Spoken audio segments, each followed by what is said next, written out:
Hello guys, आज आम्ही गेलो होतो कास पठार इथे.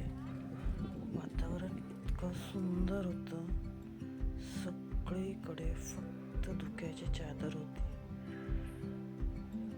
सगळीकडे हिरवागार निसर्ग आणि त्याच्यामध्ये सुंदर सुंदर अशी फुलं.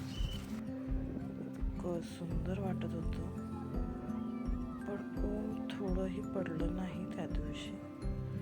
सगळीकडे फक्त आणि फक्त धुकं आणि अशी वेगवेगळ्या रंगांची फुले. बघायला इतकं सुंदर वाटत होतं.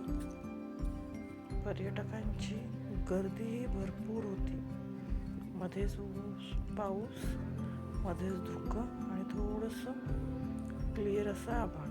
पिवळी, गुलाबी, जांभळ्या प्रकारची सुंदर सुंदर फुलं होती. तिथून पुढे मग आम्ही जवळच असलेल्या ठोसेघर धबधब्याला निघालो. वाटेत पण सगळीकडे फक्त धुकं, हिरवागार निसर्ग आणि आम्ही आमची रोड ट्रिप एन्जॉय करत चाललेलो होतो. ठोसेघर धबधब्याच्या इकडे गेल्यावर पण वातावरण असंच होतं. निरभ्र आकाश असं बघायला मिळालंच नाही.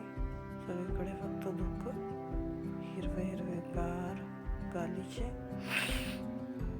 धबधबा इतका सुंदर वाटत होता वरून.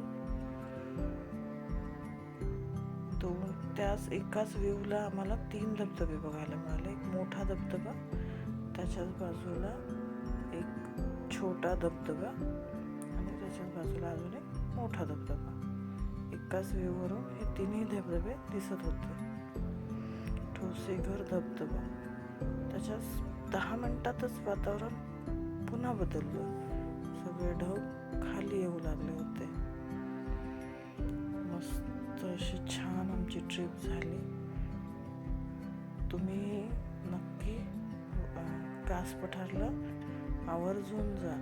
सप्टेंबर, ऑक्टोबर या 2 महिन्यातच बहर असतो. तिथून मग जवळपासची ठिकाणं तुम्ही एक्सप्लोर करू शकता अजून.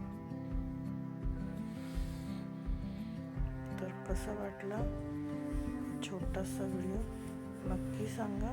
कमेंट करा, लाईक करा, शेअर करा, सबस्क्राईब करा.